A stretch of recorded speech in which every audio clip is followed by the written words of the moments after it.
नमस्कार साथियों, आज हम आपको सामान्य वित्त लेखा नियम अर्थात जीएफएनडीआर में जो एक ही विषय से संबंधित विभिन्न नियम दिए गए हैं उन पर हम चर्चा करेंगे। साथियों, ये वीडियो महत्वपूर्ण है। साथियों, हमने इस वीडियो में जितने भी एक ही विषय से संबंधित नियम दिए गए हैं अपने सिलेबस के अनुसार उनको एक जगह एकत्रित किया है। ठीक है साथियों, अब हम पहला टॉपिक अपना है दायित्व, उत्तरदायित्व और कर्तव्य अर्थात जीएफएनडीआर में सिलेबस में जहाँ जहाँ भी दायित्व, उत्तरदायित्व और कर्तव्य के बारे में कहा गया उन सबको हमने एक जगह संग्रहित किया है। अब हम चर्चा करें नियम 15 की। ठीक है साथियों, अब नियम 15 में चलते हैं। प्रमाण पत्र पर प्रति हस्ताक्षरकर्ता का दायित्व। ठीक है, अब ये दायित्व, उत्तरदायित्व और कर्तव्य हम रेगुलर एक साथ चलेंगे। जो भी है, जो व्यक्ति किसी प्रमाण पत्र पर हस्ताक्षर करता है उसके लिए वह व्यक्ति से उत्तरदायी होगा। साथियों, आपके ऑप्शन में ऑब्जेक्टिव क्वेश्चन आ सकता है, यदि कोई व्यक्ति प्रमाण पत्र पर हस्ताक्षर करता है तो क्या वह जिम्मेदार किस रूप में होगा। ठीक है, आपको बताना व्यक्ति से उत्तरदायी होगा। यह कौन से नियम में दिया गया? नियम 15 में। ठीक है साथियों, आगे हम चर्चा करते हैं नियम 16, विभागीय अधिकारियों का उत्तरदायित्व। ठीक है, यहाँ व्यक्ति का उत्तरदायित्व बताया गया था, अब ये संबंधित विभागीय अधिकारियों का उत्तरदायित्व। ठीक है, ये नियम 16 में क्या है? सरकारी बकाया या अन्य धनराशि जो प्राप्त की जाती है उसका लेखा निर्धारित प्रपत्र में रखे जाने का विभागीय अधिकारियों का उत्तरदायित्व होता है। ठीक है साथियों, जब आपसे पूछा जाए कि सरकारी बकाया अन्य धनराशि जो प्राप्त की जाती है उसको लेखा रखने का उत्तरदायित्व किसका होता है, तो साथियों आपको जवाब देना विभागीय अधिकारियों का। ठीक है, जो कि नियम 16 में दिया गया है। समस्त लेखे इस प्रकार रखे जाते हैं ताकि किसी तथ्य के संतोषजनक एवं विश्वसनीय साक्ष्य के रूप में प्रस्तुत किया जा सके। ठीक है, विभागीय अधिकारी को लेखे इस प्रकार से रखे जाने चाहिए, जब कभी किसी साक्ष्य में आवश्यकता पड़ जाए तो उनको पेश किया जा सके। ये उल्लेख कौन से नियम किया गया साथियों? नियम 16 में। अब बात करते हैं हम नियम 22, हानियों के लिए उत्तरदायित्व। ठीक है, किसी कर्मचारी के कपट या उपेक्षा से सरकार को हानि होने पर वह व्यक्ति से उत्तरदायी होगा। ठीक है साथियों, जब आपसे पूछा जाए कि यदि किसी कार्यालय को किसी कर्मचारी के कपट या उपेक्षा के कारण सरकार को कोई हानि हुई है तो उसके लिए कौन जिम्मेदार होगा? वह व्यक्ति से उत्तरदायी होगा। ठीक है, नियम 22(1) में इसका उल्लेख किया गया है। इस प्रकार की हानि के लिए विस्तृत निर्देश परिशिष्ट 3 में दिए गए हैं। ठीक है साथियों, जब आपसे पूछे हानियों और कपट के लिए उत्तरदायित्व का उल्लेख नियम 22 में किया गया है, परंतु इसके विस्तृत निर्देश कौन से परिशिष्ट में दिए गए? परिशिष्ट 3 में। ठीक है, यह भी नियम 22(1) में उल्लेखित है। लेखे का सही संधारण उतना ही महत्वपूर्ण है जितना अधिशासी अर्थात एग्जीक्यूटिव कार्य का। ठीक है, समझ गए साथियों, नियम 22(2) में इसका उल्लेख किया गया है। साथियों, नियम ध्यान रखना आप, जिस कर्मचारी के पास सरकारी धनराशि का लेन देन होता है उसे कर्तव्य से संबंधित लेखे एवं वित्तीय नियमों की जानकारी होना आवश्यक है, अर्थात आशा भी की जाती है उससे। ठीक है साथियों, ये आपके ऑप्शन में आ सकता है कि यदि किसी कर्मचारी को वित्तीय लेन देन संबंधित कार्य दिया गया हो तो क्या उसे नियमों की जानकारी होना आवश्यक है? तो साथियों हाँ, वित्तीय नियमों की जानकारी होना आवश्यक है, जो कि नियम 22(2) में दिया गया है। साथियों, इसका नियम याद रखना 22(2).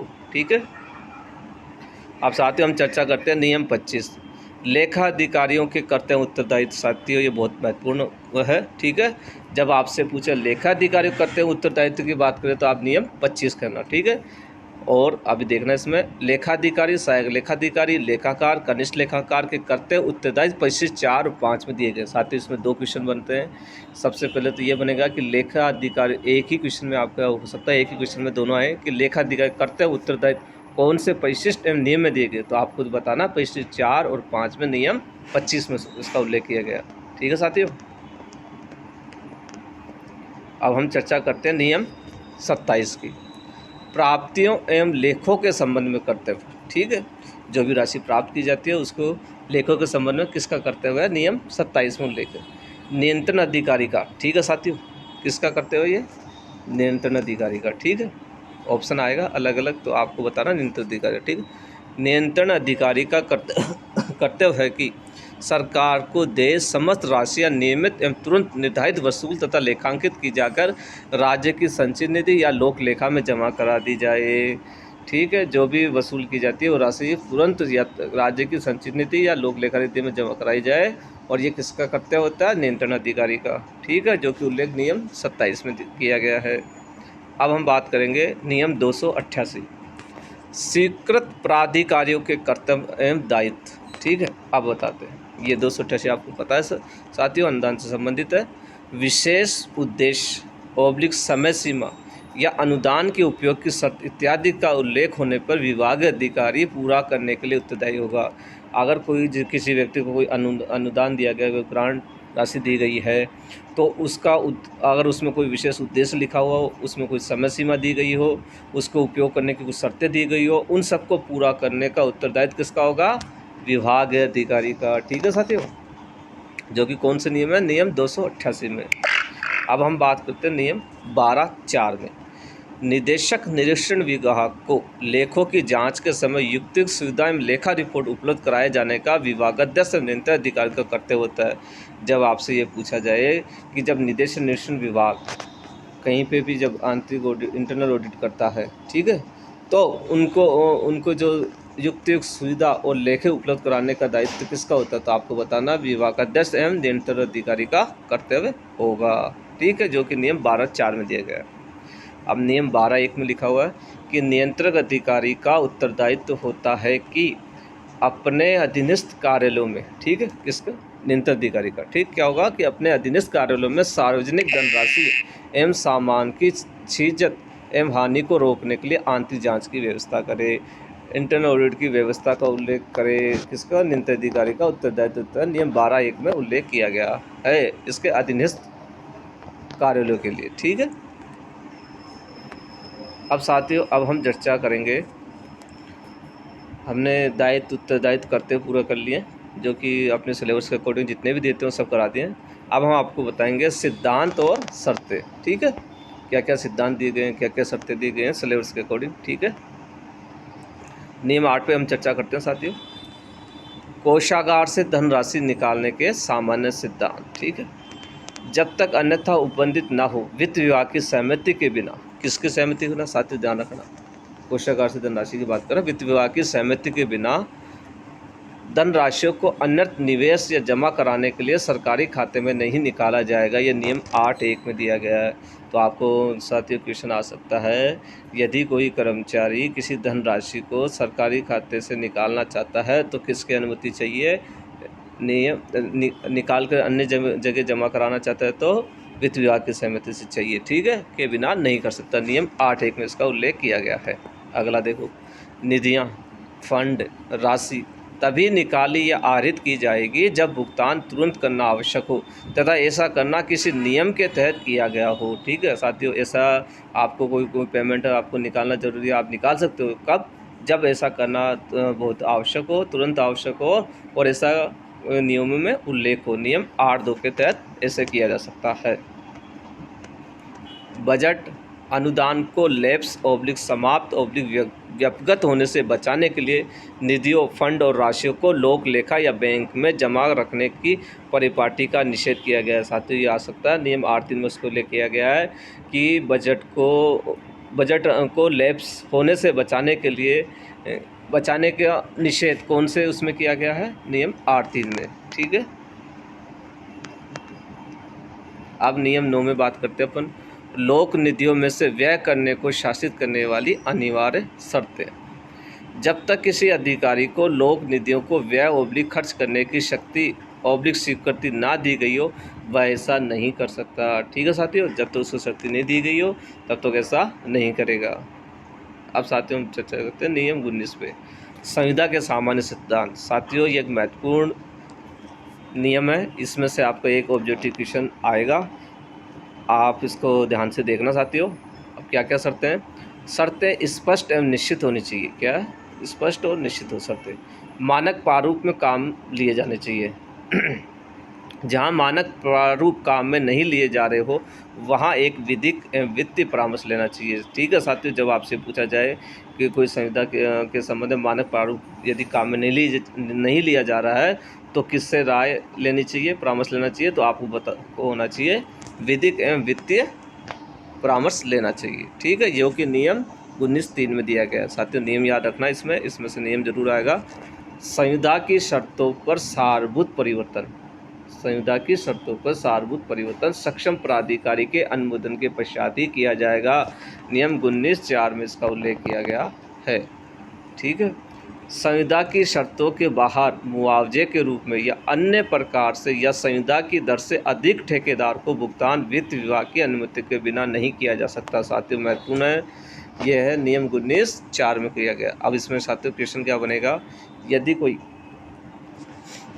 कार्यालय किसी ठेकेदार को की गई संविदा की दर से अधिक का भुगतान करता है तो उसका अनुमोदन किससे लेना होगा, तो साथियों आपको वित्त विभाग का। ठीक है, वित्त विभाग के अनुमोदन के बिना नहीं करेगा। क्या क्या, संविदा की शर्तों के बाहर मुआवजे के रूप में या अन्य प्रकार से या संविदा की दर से अधिक भुगतान वित्त विभाग की अनुमति के बिना नहीं किया जा सकता। 19(4) में दिया गया। साथियों नियम याद रखना, औपचारिक लिखित संविदा नहीं किए जाने पर आपूर्ति के लिए कोई आदेश नहीं दिया जाएगा। यह नियम 19(7) में दिया गया। ठीक है साथियों। ठेकेदार को सौंपी गई सरकारी संपत्ति की सुरक्षा के लिए संविदा में उपबंध किया जाएगा। नियम 19(8) में इसका उल्लेख किया गया है।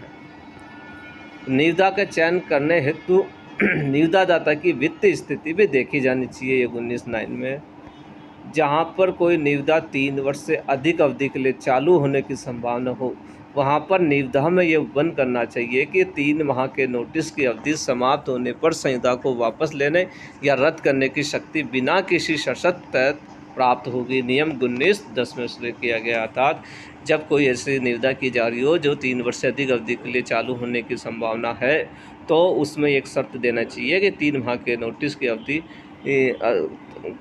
नोटिस के उपरांत किसी भी समय रद्द किया जा सकता है। सामान्यतः संविदा के निष्पादन के पूर्व किसी भी प्रकार का कार्य प्रारंभ नहीं किया जाना चाहिए। ठीक है साथियों। अब ये महत्वपूर्ण है कि संविदा के निष्पादन के बिना, ठीक, जब तक संविदा को निष्पादन नहीं किया गया हो तो किसी प्रकार का कोई कार्य नहीं करना चाहिए। 19(12) में दिया गया है। 1 लाख रुपये एवं उससे अधिक की समस्त संविदा एवं करारों की प्रतियां महालेखाकार राजस्थान को भिजवानी चाहिए। ये नियम 19(17) में दिया गया है। साथियों ये महत्वपूर्ण क्वेश्चन है, आपसे ऑब्जेक्टिव क्वेश्चन में आ सकता है कि जब यदि कोई निविदा 1 लाख से अधिक की है तो उसकी प्रतियां किसको दी जाएगी, तो आपको बताना महालेखाकार राजस्थान को भी भिजवाई जानी चाहिए। नियम 19(17) में इसका उल्लेख किया गया है। ठीक है साथियों, नोट करना, ये महत्वपूर्ण है। अब नियम 280, सहायता अनुदान अंशदान की स्वीकृति के सामान्य सिद्धांत। जब तक अन्यथा उपबंधित ना हो, अनुदान पर्याप्त विस्तार के साथ तैयार किया जाना चाहिए। नियम 280(1) में किया गया। ठीक, अनुदान स्वीकृत करने के आदेश में उद्देश्य, शर्तों आदि का उल्लेख होना चाहिए। यह नियम 282 में दिया गया है। प्राइवेट संस्थाओं को अनुदान स्वीकृत करने से पूर्व यह देखना चाहिए कि वह सौंपे गए उद्देश्य एवं प्रबंध की योग्यता रखती है या नहीं। नियम 283 में इसको उल्लेख किया गया है। अनुदान की राशि की मात्रा वित्त वर्ष में जितना राशि खर्च होने की संभावना हो उतनी ही दी जाएगी। यह 284 में दी गई है।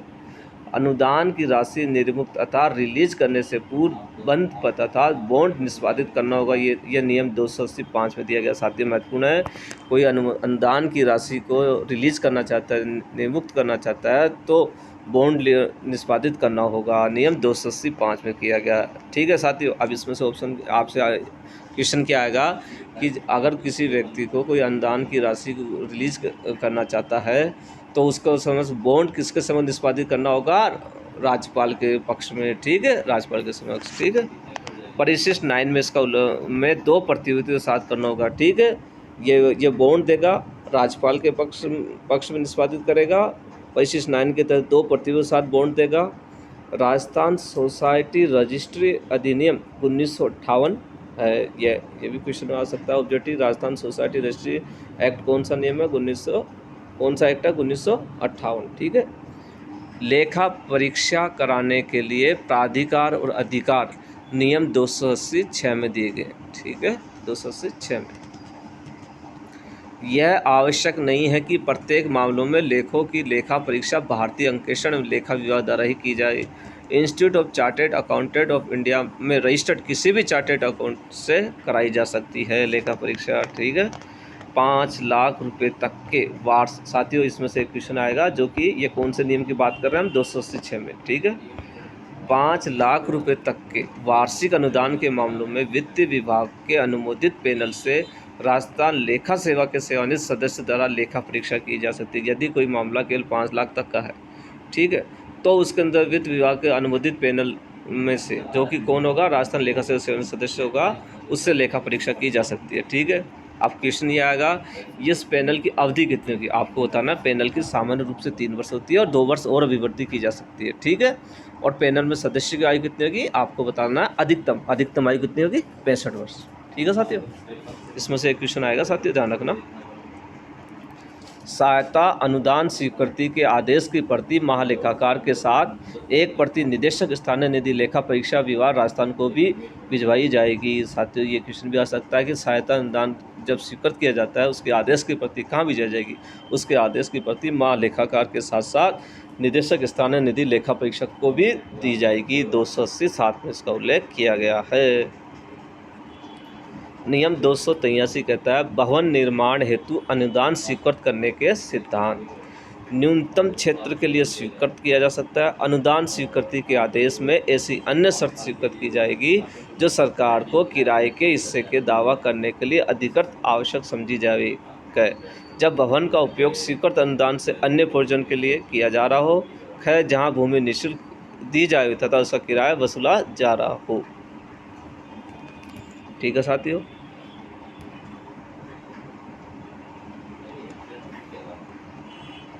अब हम आंतरिक जांच का उल्लेख। नियम 12 में अनियमितता, छीजत, हानि एवं छल के प्रति आंतरिक जांच का उल्लेख किया गया है। नियंत्रक अधिकारी का उत्तरदायित्व होता है कि अपने अधीनस्थ कार्यालयों में सार्वजनिक धनराशि एवं सामान की छीजत व हानि को रोकने के लिए आंतरिक जांच की व्यवस्था करे। आंतरिक जांच व्यवस्था किसका उत्तरदायित्व होता है साथियों, नियंत्रक अधिकारी का। ठीक, विभागाध्यक्ष के लेखों की आंतरिक जांच निदेशक निरीक्षण विभाग जयपुर द्वारा की जाएगी। साथियों ये महत्वपूर्ण है, किसी विभागाध्यक्ष के लेखों की आंतरिक जांच कौन सा डिपार्टमेंट करता है, आपको बताना है, निदेशक निरीक्षण विभाग करेगा। ठीक है, यह कब प्रतिस्थापित किया गया, दिनांक 5/2/1966 में। ठीक है, आंतरिक जांच में गंभीर अनियमितता पाए जाने पर, साथियों देखना, अगर गंभीर की बात करते हैं, ठीक, गंभीर अनियमितता पाई जाती है तो वित्त विभाग को सूचना भेजनी जाएगी। हम एक प्रति प्रशासनिक विभाग को कि नियम 12(2) के तहत इसमें ऑप्शन में आ सकता है, यदि किसी कार्यालय में गंभीर अनियमितता पाई जाती है तो इसकी प्रतियां कहाँ भिजवाई जाएगी, वित्त विभाग के साथ साथ प्रशासनिक विभाग को भी भिजवाई जाएगी। नियम 12(2) में इसकी सूचना वित्त विभाग को देंगे और प्रशासनिक विभाग को भी देंगे। नियम 12(2) के तहत इसका उल्लेख किया गया है। ठीक, विशेष लेखा परीक्षा निरीक्षण विभाग राजस्थान जयपुर द्वारा वित्त विभाग के निर्देशों के अनुसार किया जाएगा। जब ये पूछा जाए विशेष लेखा परीक्षा कौन करता है तो आपको बताना है, निरीक्षण विभाग करेगा, निदेशक निरीक्षण विभाग करेगा। किसके निर्देशों के अनुसार, वित्त विभाग जो निर्देश दिए गए, जो कि उल्लेख उस नियम में किया गया 12(3) में। ठीक है, यह कब प्रतिस्थापित किया, 5/12/2006 को यह प्रतिस्थापित किया गया साथियों। ठीक है, निदेशक निरीक्षण विभाग को लेखों की जांच के समय युक्तियुक्त सुविधा एवं लेखा पब्लिक रिपोर्ट उपलब्ध कराए जाने का विभागाध्यक्ष एवं नियंत्रण अधिकारी का कर्तव्य होगा। नियम 12(4) में दिया गया है। यह नियम 28/5/2005 को जोड़ा गया। अब साथियों करते हैं नियम 41 पे, आंतरिक जांच एवं लेखा परीक्षा। संबंधित विभाग अपने आंतरिक जांच दलों द्वारा अधीनस्थ कार्यालयों के आंतरिक जांच की व्यवस्था करेगा। यह नियम कौन से में दिया गया साथियों, 41 में। ठीक है, आंतरिक जांच और लेखा परीक्षा की व्यवस्था कौन करेगा, संबंधित विभाग अपने आंतरिक जांच दलों के अधीनस्थ कार्यालयों के आंतरिक जांच करने की व्यवस्था करेगा। यह नियम 41 में साथियों। अब हम चर्चा करेंगे प्रारूप और प्रपत्र के बारे में। नियम 45 कह रहा है रसीद बुकों का प्रारूप, जो कि ठीक है, नियम 45(1) कह रहा है सामान्य GA 13 में, शिक्षा विभाग GA 14 में। ठीक है, ये नवीनतम GA है साथियों। मशीन से मुद्रित रसीद बुक ही काम में ली जानी चाहिए। अब जब आपसे ऑप्शन पूछा जाए कि मशीन से मुद्रित रसीद बुक काम में ली जानी चाहिए, ये कौन से नियम में दिया गया, नियम 45(1) में। मानक प्रपत्र ही काम में लिए जानी चाहिए, नियम 45(1) में। ठीक है, शिक्षा विभाग के लिए GA 14 और सामान्य GA 13। खाली रसीद बुक, साथियों अब आपसे क्वेश्चन पूछा जा सकता है कि खाली रसीद बुक कौन रखेगा। ठीक, खाली खंचाची का मतलब क्या होता है साथियों? कैशियर, या सरकार द्वारा अधिकृत कर्मचारी की अभिरक्षा में ताले में रखी जाएगी। नियम 45(2) में इसका उल्लेख किया गया। ठीक, खाली रसीद बुक कौन रखेगा? खंचाची, या सरकार ने जिसको अधिकृत कर रखा कर्मचारी को वो रखेगा। नियम 45(2) में इसका उल्लेख है। ठीक है, रसीद बुक का उपयोग से पहले प्रपत्रों की संख्या में किसी एक स्थान पर आहरण वितरण अधिकारी के हस्ताक्षर करवाने जाने चाहिए। यह नियम 45(3) में दिया गया है। उपयोग में ली गई रसीद बुक की काउंटर फाइल और प्रतिपट खंचाची के पास रहेगी। यह भी एक ऑप्शन में आपको आ सकता है। यदि कोई उपयोग में किसी कार्यालय में कोई रसीद बुक करना है, उपयोग में ले ली गई हो, वो किसके पास रहेगी? काउंटर। ठीक है, उस पर काउंटर फाइल किसके पास रहेगी? खंचाची के पास रहेगी। ठीक है साथियों, अब आप बात करते हैं रसीद बुक का लेखा। नियम 45(4) के तहत रखा जाएगा। जो भी रसीद बुक रखी गई है उनका लेखा जो का नियम 45(4) के तहत रखी जाएगी। नियम 57 कहता है चालानों के विशेष प्रपत्र, कृषि, आयकर, बिक्री कर, यात्री माल पर कर, मनोरंजन कर, रोड टैक्स, भूमि वहन, आबकारी इत्यादि के लिए विशेष प्रपत्र में चालान सीधे ही बैंक में जमा करवाए जाएंगे। छपे हुए चालानों के प्रपत्र निःशुल्क विभागीय अधिकारी कोषागार द्वारा दिए जाएंगे। नियम 79 कह रहा है कि बिल तैयार करना एवं उसका प्रारूप, बिल पर वितरण देना होगा जैसे दावों का स्वरूप, राशि, अतः वितरण मतलब विवरण, बिल पर विवरण देना होगा जैसे दावों का स्वरूप, राशि, अवधि, आदेश, कटौती, बजट शीर्ष इत्यादि। यह नियम 79 फर्स्ट में दिया गया। साथ ही महत्वपूर्ण है, मुद्रित प्रमाणित प्रारूप का ही उपयोग किया जाना चाहिए। यदि मुद्रित ना हो तो फोटो स्टेट, अंकित, साइक्लोस्टाइल में दिया जा सकता है 79(2) में। अब आपसे क्वेश्चन पूछा जा सकता है, क्या कोई बिल फोटो स्टेट या टंकिट साइक्लो स्टाइल में दिया जा सकता है? तो आपको कहना साधारणतः नहीं दिया जा सकता, परंतु यदि वह मुद्रित प्रारूप में नहीं हो तो दिया जा सकता है। नियम 79(2) में इसको उल्लेख किया गया है। आहरण वितरण अधिकारी द्वारा बिल पर स्याही या बॉल पेन से हस्ताक्षर, राशि, अंकों व शब्दों में और रुपयों की पूर्ण संख्या के बाद मात्र शब्द लिखा जाएगा। नियम 79(3) में इसका उल्लेख किया गया। सब बिल की बात कर रहे हैं साथियों। बिल में जितनी बार शुद्धि होगी उतनी बार आहरण वितरण अधिकारी द्वारा अनुपालन करना होगा। ये ठीक है करेगा, और दिनांक से। ठीक है, यह नियम 79(4) फर्स्ट में दिया गया। साथ ही उसको ध्यान रखना, ये महत्वपूर्ण है। बिल के अंदर जितनी बार अशुद्धि होगी उतनी ही बार DDO क्या करेगा? उसे अनुप्रमाणित करेगा। ठीक है, ये लागू कब से किया गया? दिनांक 1/4/2017 से। नोट करना साथियों, कब से लागू किया यह नियम? 1/4/2017 से। और कब से प्रतिस्थापित किया गया? 31/3/2017 को। ठीक है, अब हम चर्चा करते हैं नियम 79(4) सेकंड पे। ठीक है, बिलों में मिटाना एवं ऊपरी लेखन निषेध है। समझे कहने का मतलब? बिल पे आप किसी प्रकार से कोई काटा पिटी नहीं करोगे, मिटाओगे नहीं और ऊपर कुछ नहीं लिखोगे। यह नियम 79(4) सेकंड में दिया गया। कोई अशुद्धि हो जाती है, उस प्रविष्टि को आप लाल स्याही से रद्द कर सही प्रविष्टि दर्ज करोगे। कौन सी स्याही से? लाल स्याही से। ठीक है, हो सकता है आपको ऑप्शन में नीली स्याही से कोई अशुद्धि हो गई हो तो उसे कौन सी स्याही से सही करोगे? बिल पे लाल स्याही से। ठीक, जब बिल 2 या 3 प्रति में चाहा गया हो, जब बिल 2 या 3 प्रति में चाहा गया हो तो एक प्रति पर ही पूर्ण हस्ताक्षर होंगे, अन्य प्रति पर लघु हस्ताक्षर। यह नियम 79(7) में दिया गया है साथियों।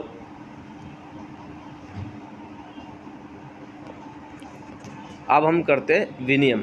ठीक है, रेगुलेशन। नियम 24 विभागीय विनियम अतः रेगुलेशन। जब विनियम वित्त प्रकृति से संबंधित या वित्तीय प्रभाव पड़ने से संबंधित हो तो वित्त विभाग की अनुमति से बनाए जाएंगे। नियम 29 कहता है विभागीय विनियम रेगुलेशन राजस्व के निदान, संग्रहण, प्रेषण आदि एवं प्राप्तियों की रसीद देने के बारे में विस्तृत विनियम एवं प्रक्रिया राजस्व संग्रहकर्ता विभाग के विभागीय विनियम से बनाए जाएंगे। साथियों महत्वपूर्ण क्वेश्चन है, जब आपसे राजस्व के बारे में आता है इसके विनियम कौन बनाएगा? तो राजस्व संग्रहकर्ता विभाग। कौन? राजस्व संग्रहकर्ता विभाग के जो नियम विनियम चल रहे हैं उसके अकॉर्डिंग ही इनके राजस्व के निदान, संग्रहण, प्रेषण के नियम बनाए जाएंगे। ठीक है साथियों, यदि आपको हमारा वीडियो अच्छा लगे तो लाइक और सब्सक्राइब करना